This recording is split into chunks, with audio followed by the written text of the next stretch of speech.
Hey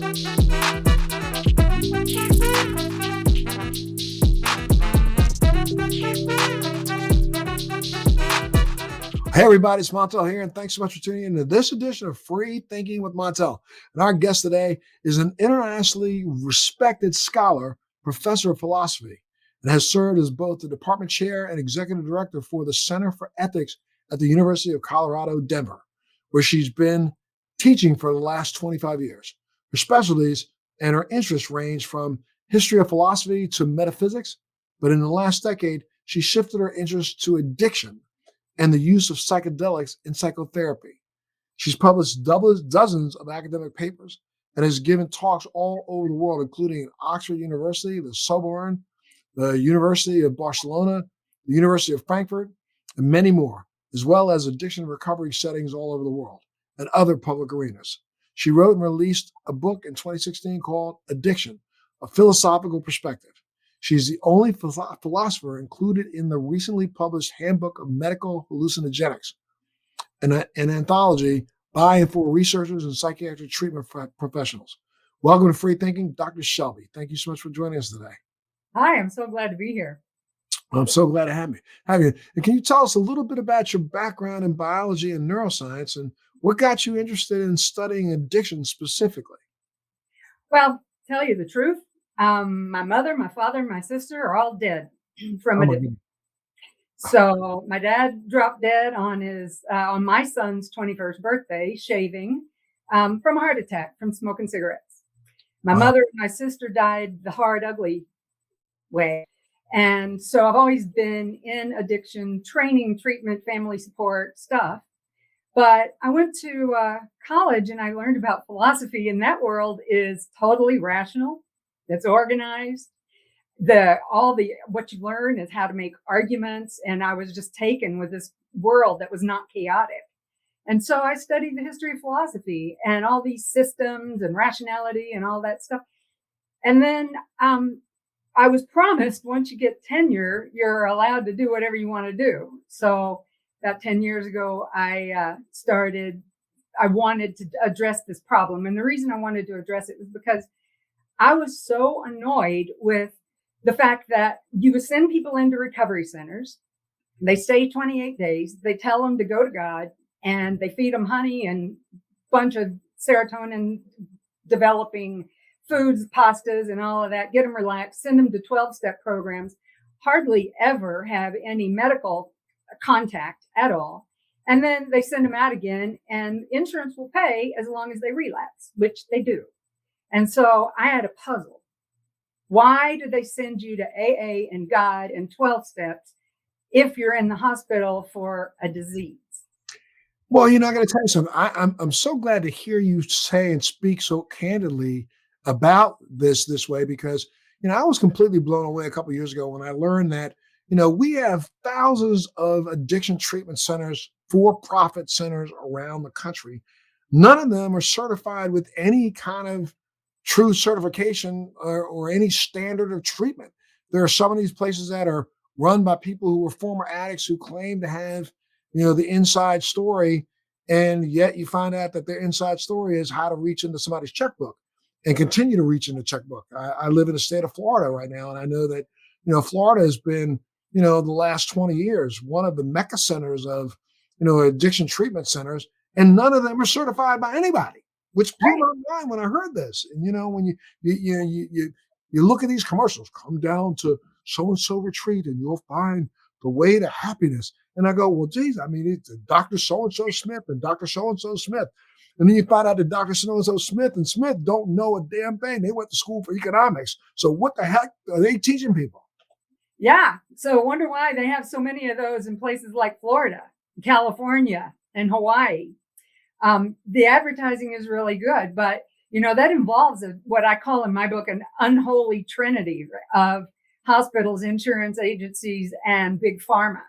Because what they can do is bring people in, your insurance will pay, they can give you anti-anxiety medications, antidepressants, bipolar medications, and then they send you right back out. And then what happens? 95% of the people don't succeed. And they don't succeed because the pain's still there. They haven't treated the trauma. They haven't treated. Gabor Mate and I agree that, Gabor Mate, he's a physician in Vancouver, very famous bestseller, and said that he never saw any people with sufficiently dire uh, addictions to end up in rehabs who didn't have major trauma.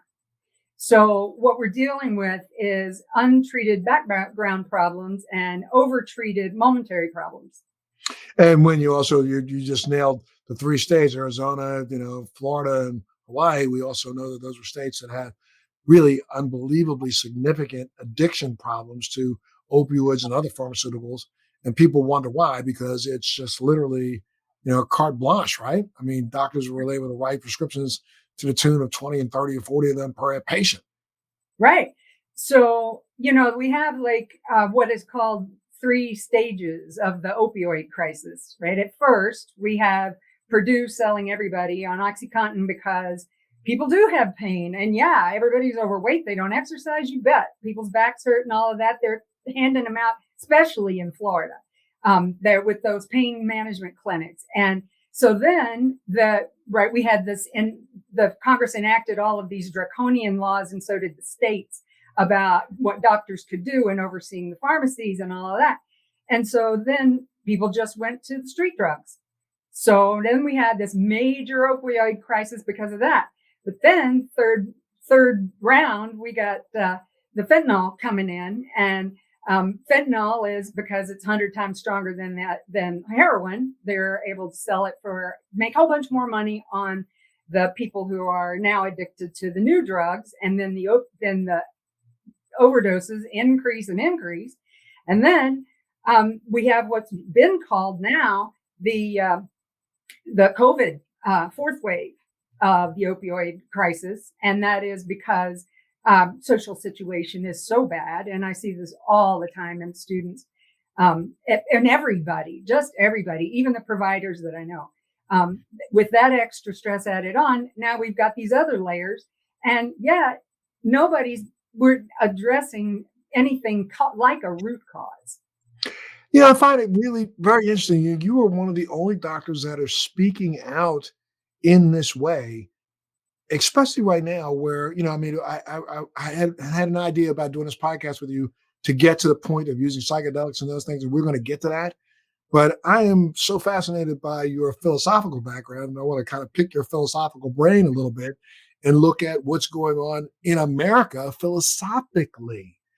I mean, first, let me start where you just left off. Don't you find it very interesting that a year and a half ago, before COVID, everybody was all up in arms about the opioid addiction problem?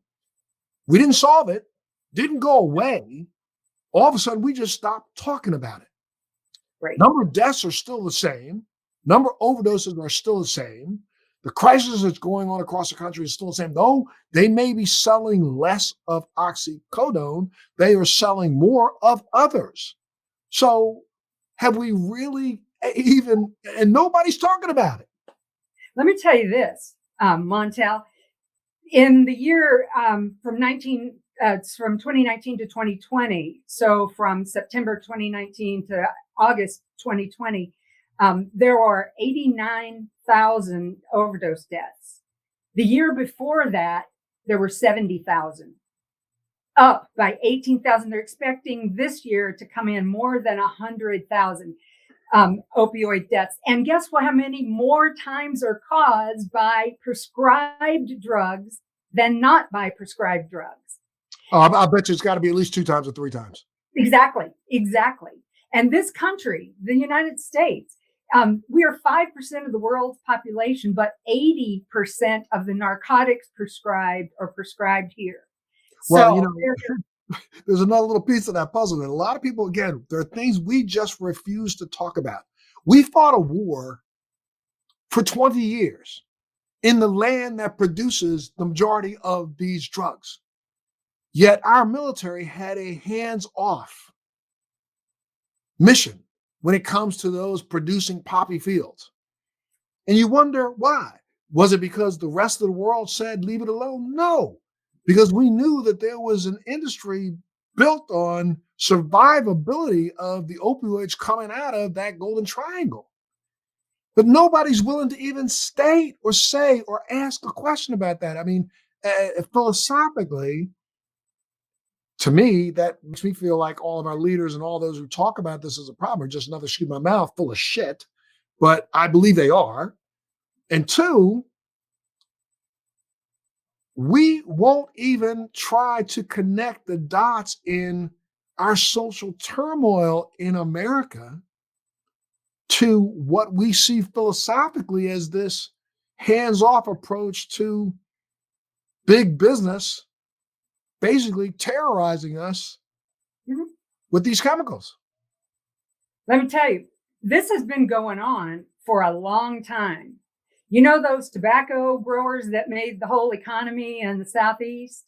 Well, they gave their slaves rations of their tobacco in order to keep them puffed up with a little dopamine to keep them working all day for unbelievable hours. The Chinese, with their coolies, and the Americans, when we're building those railroads, we had opium that monopolies selling to these Chinese workers the opioids because they kept them getting up in the morning. They're in pain, right? This has been going on for a very long time. And when we passed that the drug amendment, right? When GW passed that drug amendment to the Medicare that allowed all of a sudden the prescription drugs to be covered by Medicare, the opiate producing companies went from several $100 million in profit every year to 37 billion dollars a year in revenues. So what does that mean?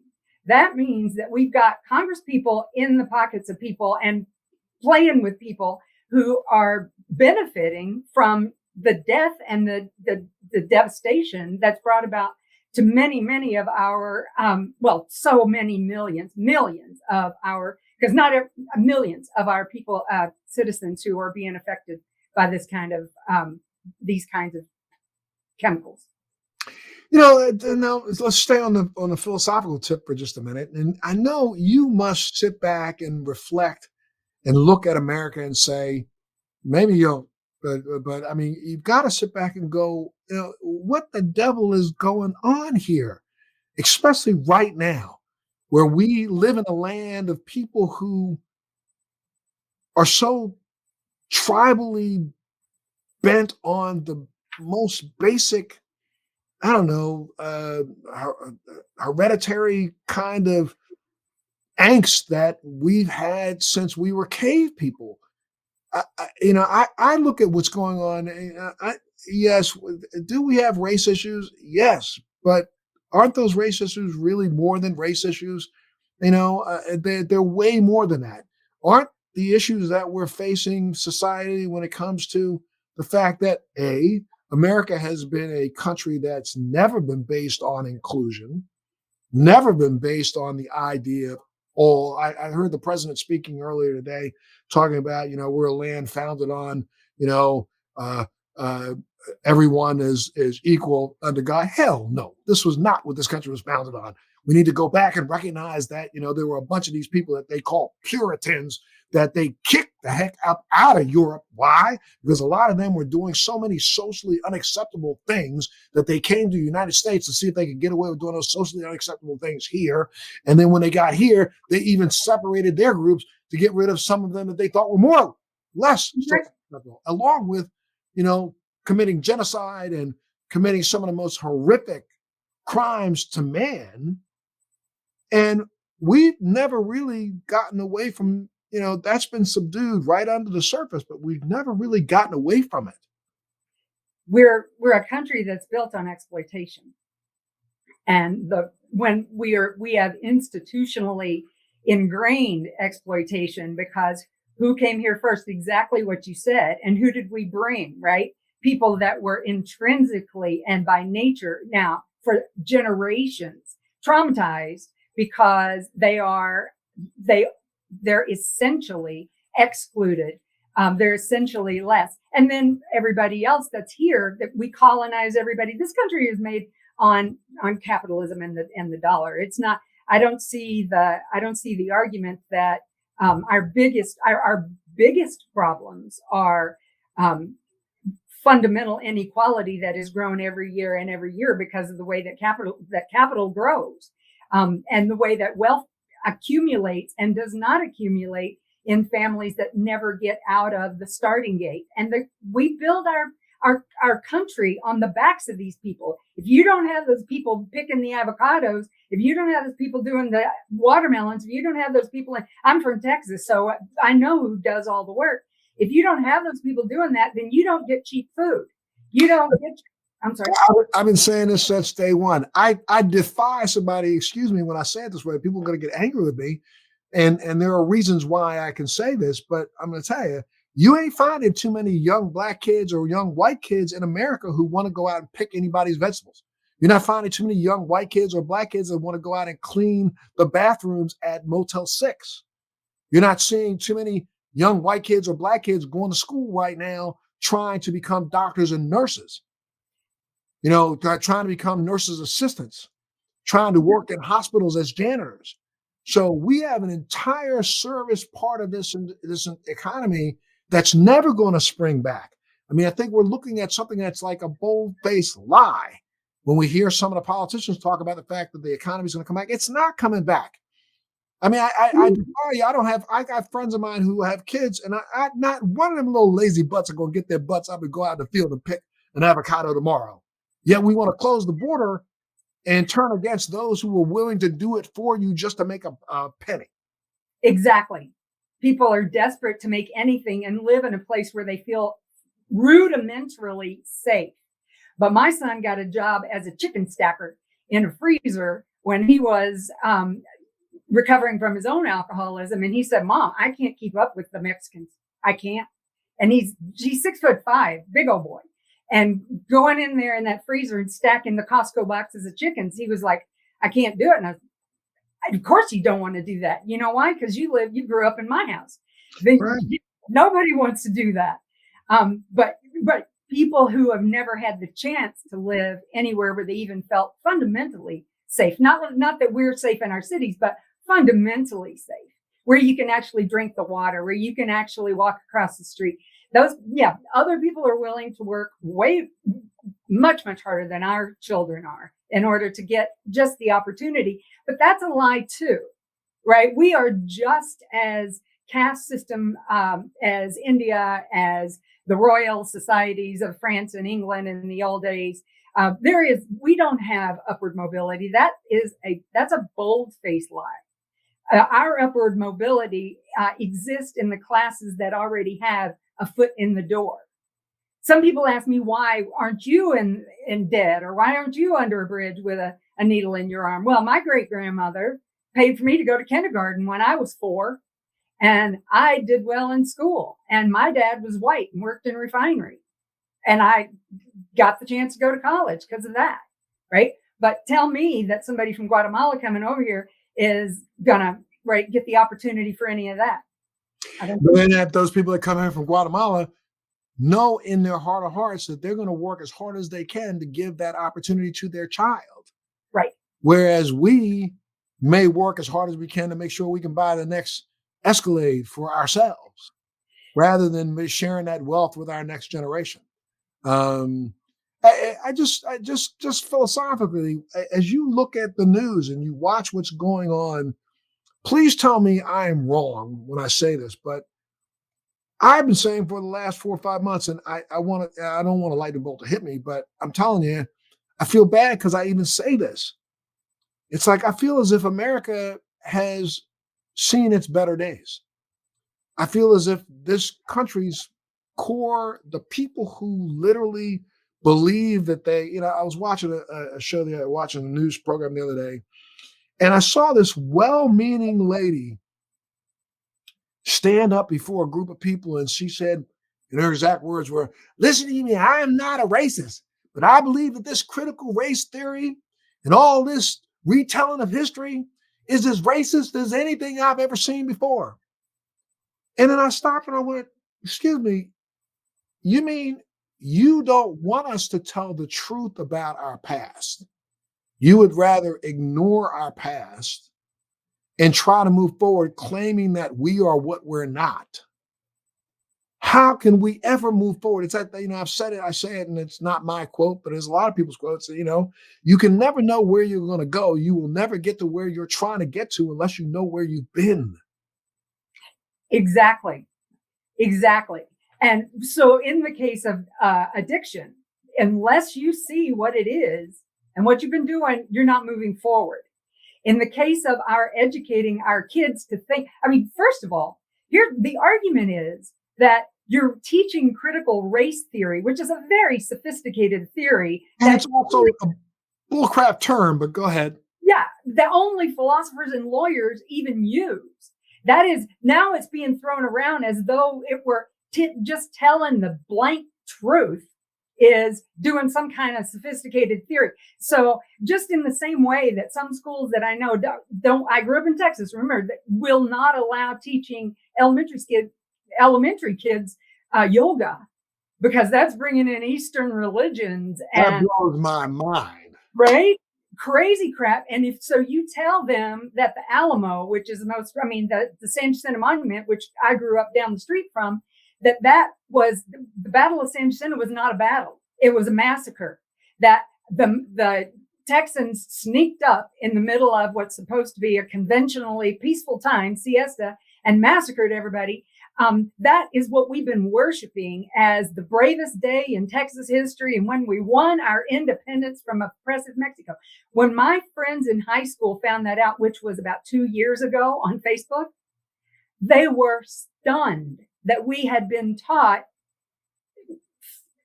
falsities. We've been taught straight up falsehoods. And when we say things like, the slaves were happy because, they were given all the privilege that they had a place to live, and some people got to live in the house, and they had stability, and the people who grew up learning that, it's not their fault, right?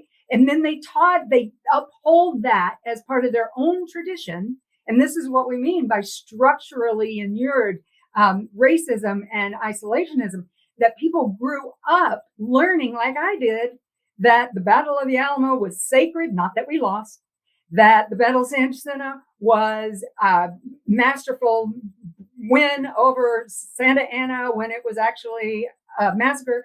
When we grow up learning this and learning that we need to revere our forefathers in the South, we grow up and then teach it to the next generation, because guess how far removed from the facts we got before anybody started noticing that, you know what?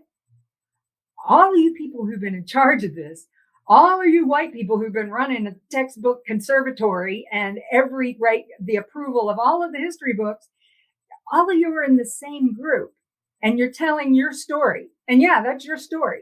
And that's one tiny story out of all the stories that make up history. But we don't want to say what the rest of the story is, because suddenly that's inculcating liberalism in our children. And that's right. I saw that Florida is now going to requires college level students to say what their political views are, because they don't want them indoctrinated by us crazy liberal educators. And there's nothing liberal about telling the truth. That you don't have physicists saying, "Oh no, don't tell them about the expansion theory. We don't want to know about." You don't have that. Yeah, I just don't understand, how do we get out of this? I mean, you look at this battle that's going on, in Washington D.C. right now about the basic right to vote.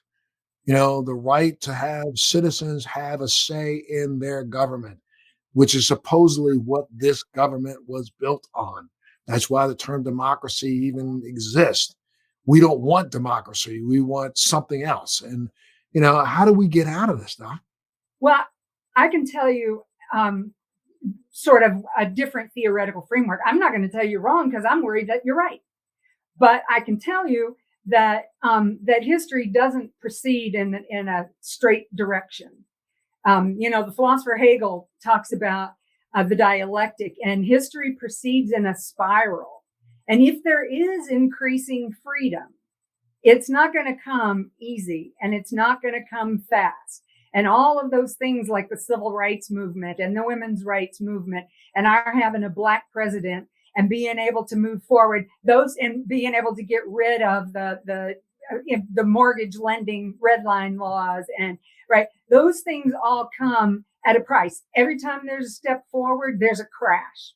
And we're looking at a really ugly place right now. And I'm not saying that it looks like there's an obvious way out, but you can feel the resistance. Because what is that voting rights resistance in Texas and in Florida and Arizona? What are they really worried about? Oh, we're losing. Oh my God, those other people are going to have to count as people too. Oh, holy hell, let's hold on. And I don't think that has to happen. I mean, I think that will happen. And I don't know, it's either crash and burn and China takes over, or it is continue with this dialectic. And then there is a fight back on the other side, and there is more progress, and there's broadened. I mean, we actually do have a woman of color sitting in the vice presidency right now. And we have a new generation that just honestly, I think part of the problem is, as much as I, love my children and I love and respect their individual opinions, some of them are just sitting on their butt going, well, it happens, whatever happens. It's like, stop. I want this generation that believes that they are so connected to step up to the plate and start demanding change. I mean, I've got a range of children from 26 to 37, and my 26-year-old, huh? So do I. My 26-year-old, 27-year-old, they have friends that they just don't. I find myself having conversations with them where they truly do not understand. I mean, and I go, did I keep you so, smothered that I didn't give you an opportunity to actually see outside of yourself?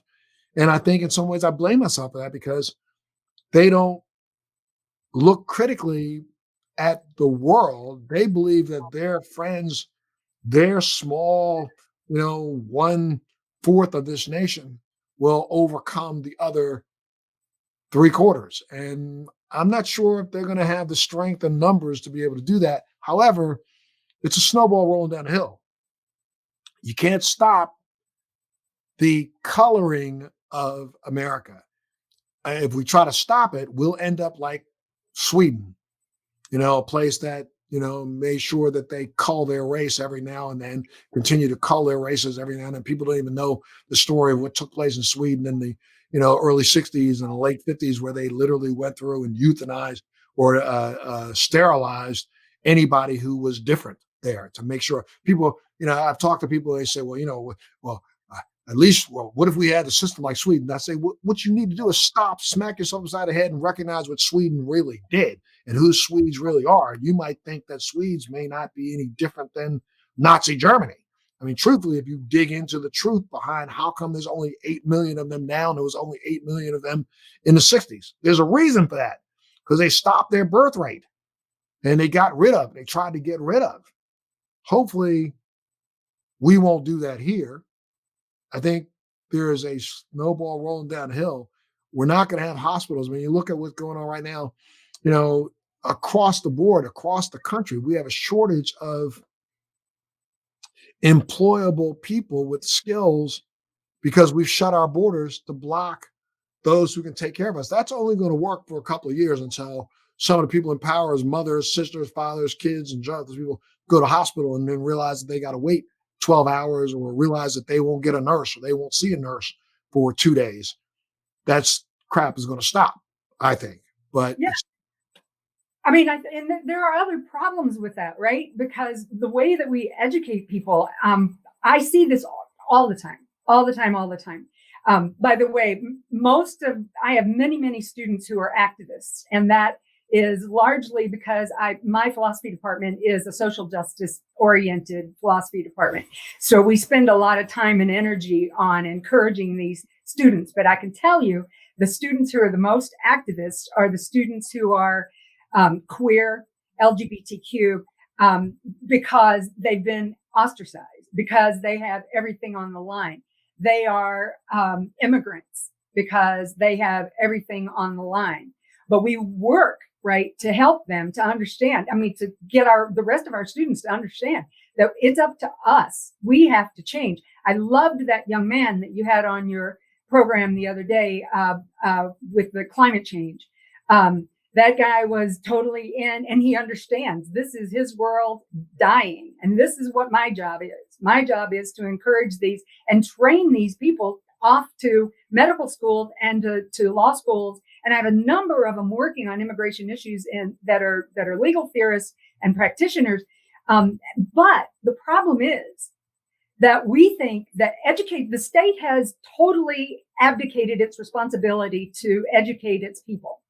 So, and we don't really want that, do we? We really only want the rich ones educated because they will continue to foster the exact same ideas that have got us into this mess. We don't want to educate everybody. We want it to be priced out. Then we want them to be priced out of the market, because if they're educated, then they will become congressmen, and then they will become lawyers, and then they will become, right, they will institute lawsuits, and they will institute voting rights legislation and water rights. So the problem is tuitions have gone up so incredibly in the last 20 years, and state contributions to education have gone down so severely that the students who we would want to be our doctors, to be our lawyers, to go to community college and to be physicians, attendants, to be medical workers and well, I'll tell you when it's going to become important, right? Is in the aging facilities, because we're getting old, and if somebody's not around to take care of us, then we're going to be upset about that. But they're not being trained because they're being priced out of the market. And when COVID came, I had so many students we disenroll. They didn't enroll the next time because parents lost jobs, they lost insurance, and students had to go to work to help. So if we don't fund education, if we don't support these students, they can't all be bartenders all night long and go to school all day. Absolutely right. Absolutely right. I just wanted to kick that around a little bit with you because I mean, I never get a chance to jump into deep conversations like that with other people. So I appreciate that. And thank you so much. But I guess you're studying. Let's get back to addiction. Addiction is one of those things that doesn't see a demographic. I mean, and you're studying addiction. Has offered you, or has it offered you any comfort or answers to the questions that you had for yourself about the people that you lost to addiction? Your study, has that helped? Yeah. You know what we do. I mean, this is what people do, right? You go in to fix yourself. I don't know very many practicing psychologists that didn't go into psychology because they had some kind of problem themselves or they're worried about their family. For me, like I said, when I went to college, it was like to get into an organized world. I wanted to be able to think about things in a way, and it helps me to figure out what is actually going on with addiction. Why is it that I'm not dead and they are? Why is it that, this skips generations, that certain people end up addicted, other people don't? So thinking systematically in a complex dynamic systems way about what actually contributes to suffering from substance use issues, that helps me to work out my own problems and give me something to do. Absolutely. Absolutely. Well, tell me a little bit about, your book, which is Addiction, a philosophical perspective. Let's talk a little bit about that. Yeah. So this book was something that I felt like I had to do. I don't care about readers. I just felt like if I didn't work this out for myself, I wasn't going to be able to rest. I was bothered by this puzzle of what addiction could be if the National Institute for Drug Administration constantly says it's a continually relapsing brain disease. And yet nobody treats that.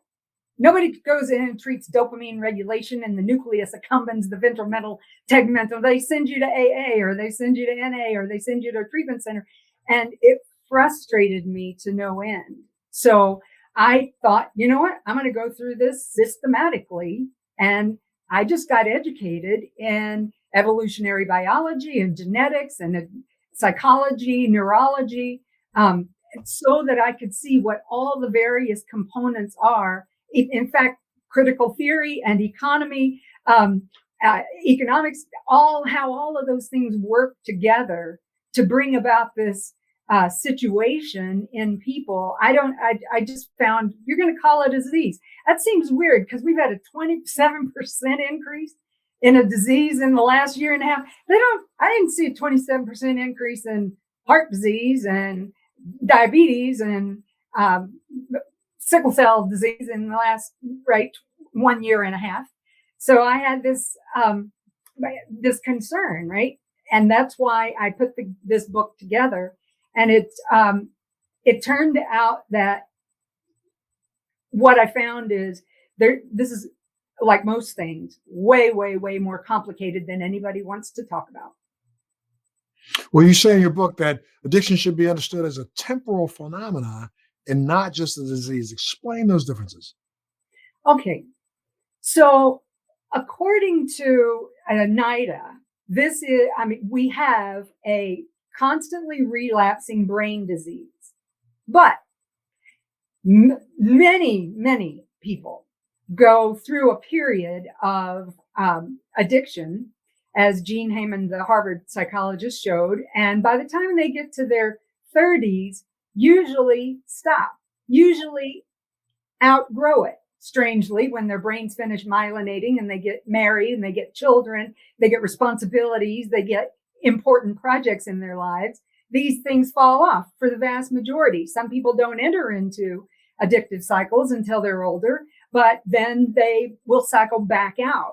And so to say that somebody has a disease, I think, is to misrepresent both what disease is and to misrepresent what addictive situations are. Wow. And now, thinking in those terms, that means that maybe we overemphasize the idea that this disease exists.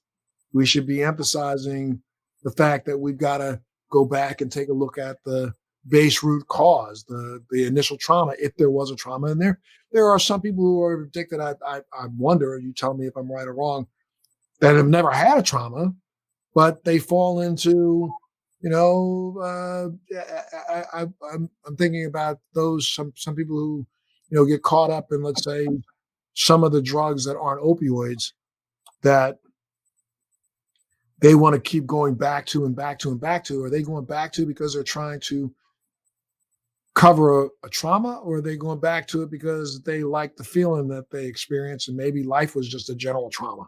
You know what I mean? Well, right. So there are a number of different things that I think can be underlying these kinds of processes. Social anxiety, for example, increases chances of somebody being diagnosed with substance abuse disorder, which is what the DSM-5 is now calling it, but they were calling it addiction all the way up until now. I can imagine people with severe social anxiety. You go to a party, you go to work, or you go to whatever, and you have drinks, and people have drinks all the time. And then you get in the habit, and then you do it all the time, and you feel better then.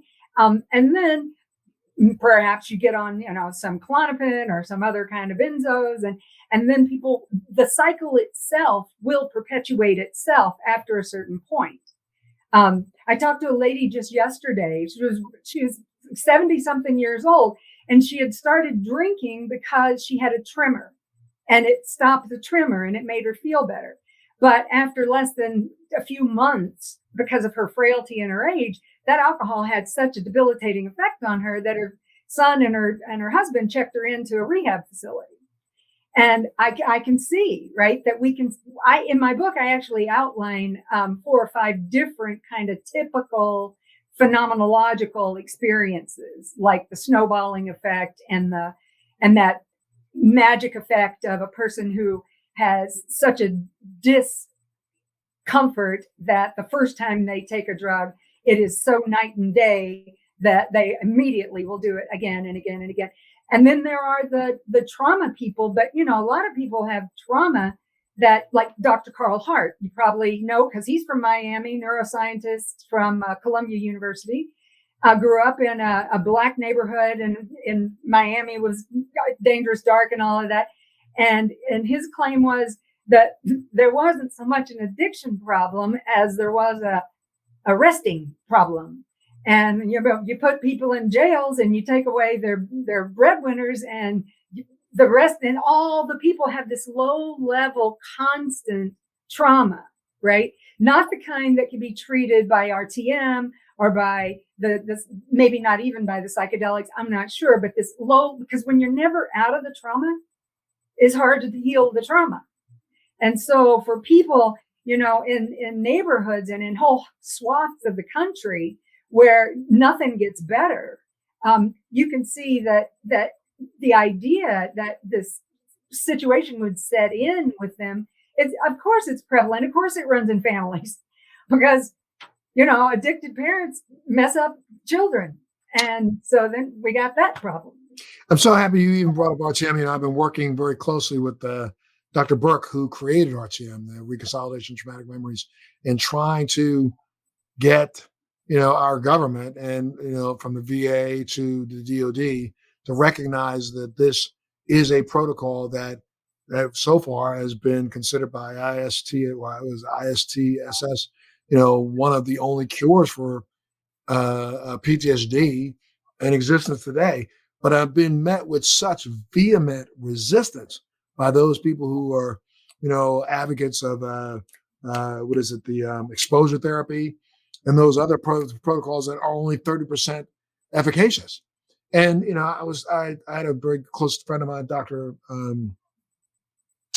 who used to be the head of neurology at University of Pittsburgh, who said to me, Montel, any transformative medicinal protocols, whether they be medical devices or medicine or even psychological treatment, are met with the most vehement and adamant resistance by the community. And absolutely. Why is that, Doc?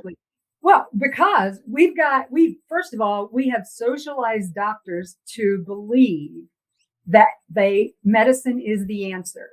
And I see this all the time. We don't want, this is why I asked the question, what kind of healing do these psychedelics bring about? Because it's the same kind that cognitive behavioral therapy brings about, same kind that you can get from RTM, same kind. These are treatments that will fix the problem, but we only know two things in medicine: cut it or medicate it. And so one generation educates the next generation. They're never taught about nutrition. They're never taught about managing their stress. They're never taught about the importance of community. They're never taught. You don't get any doctor who is going to tell you, oh, you know what? You're doctoring your own anxiety. So why don't you meditate 10 minutes, increase it as you can, do yoga every day, as much as you can tolerate, 15 minutes, 2 hours, it doesn't matter. Take a walk, eat so that you feed your gut bacteria, the good ones, and you don't perforate your gut lining with pectins, right? With lectins. And where would medicine be if we actually practiced health care instead of medical care? I mean, it's very telling that we have a medical community, not a health community. So, and I don't think it's any one doctor's fault, or the establishment gets built out of a generation who are trained by a generation. That's absolutely insane. I mean, let's talk a little bit about that before we run out of time. I want to talk about, the use of psychedelics opposed to traditional pharmaceuticals for therapy. And again, you just touched on it, but we're starting to see a breakthrough when it comes to psychedelics for not just addiction, but for trauma, for lots of things. I mean, end of life experiences. Talk a little bit about, psychedelics and their use and what they should be used for. Yeah. Thanks for that. The thing is that, psychedelics were widely used in psychotherapy around the world until the 60s, and the development of this sort of political view that the same people who are using these psychedelics are the same kids who are opposing the war. And so we had a governmental intervention that went worldwide, and they were prohibited. Not only were they prohibited, they were Schedule 1, which means that you couldn't even study them, period. You couldn't get a hold of them for that. But then in the 2000s, we started being able to get at least enough permission to do a little bit of animal studies on the use of these substances, and then finally human studies. And now we know, right, that we've had tremendous successes with the use of psilocybin in a treatment of intractable depression, for anxiety and depression, end of life. There's now an institute of psychedelic medicine at Berkeley and one at Johns Hopkins. We find that in a study, LSD is shown to have 70-80% success rate in smoking cessation. Nothing else has more than a 30%.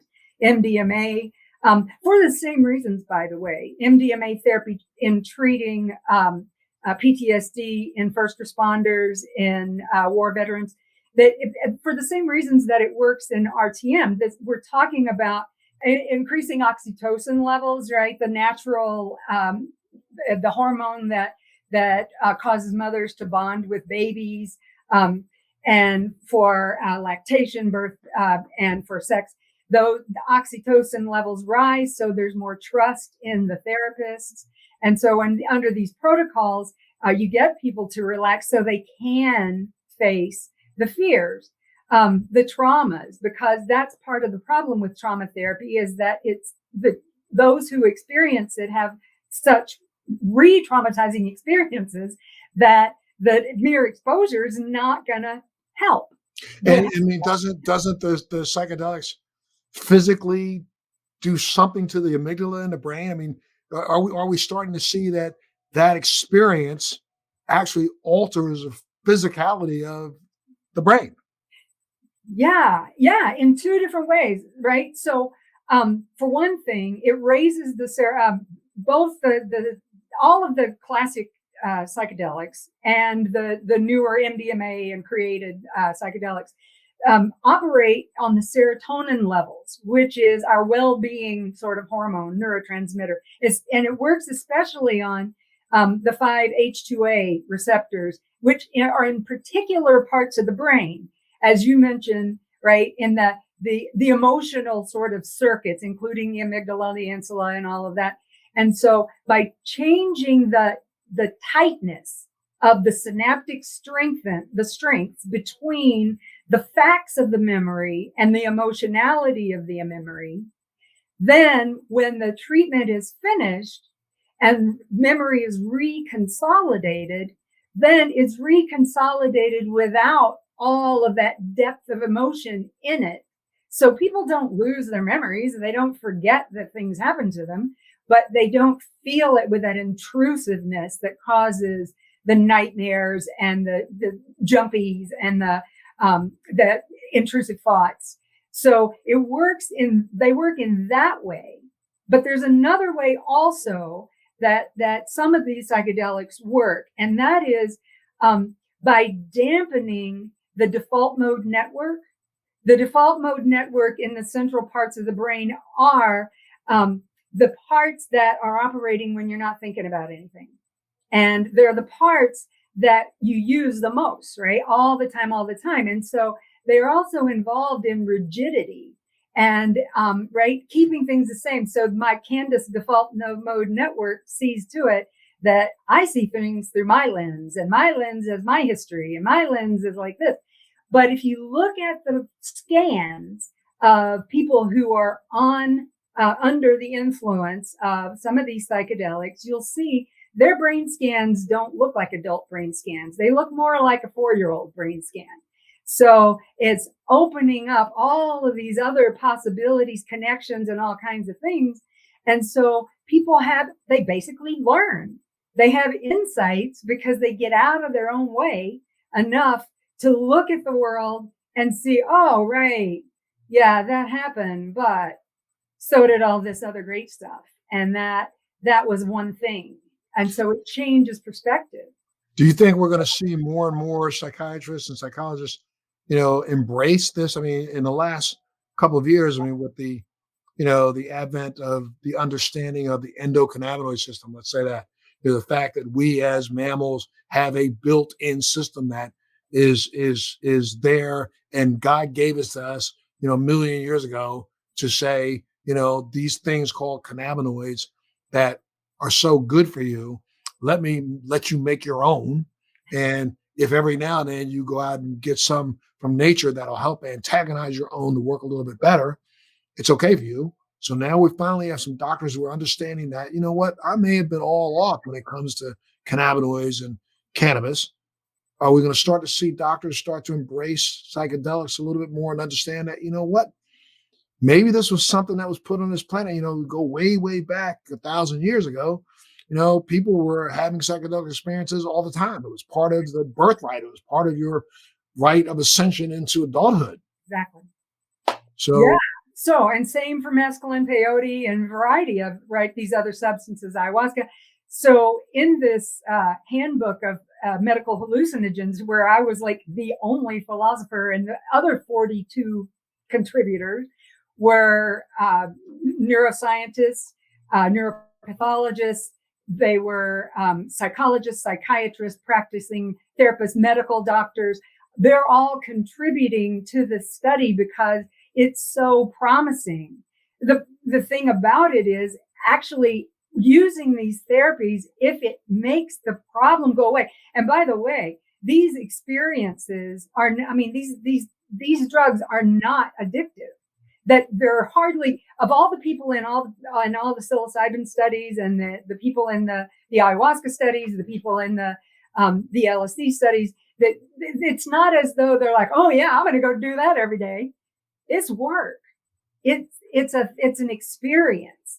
And so there's a change that takes place in people where some of these issues, anxiety, depression, trauma, and associated disorders are actually cured. And so that's just, it's just like, it comes across the same kind of objection that the RTM does and other kinds of therapies that actually aim to fix problems that, well, I don't know, right? The establishment, I'm not sure that we really want to fix things, because are they going to come back, or what? How are we going to?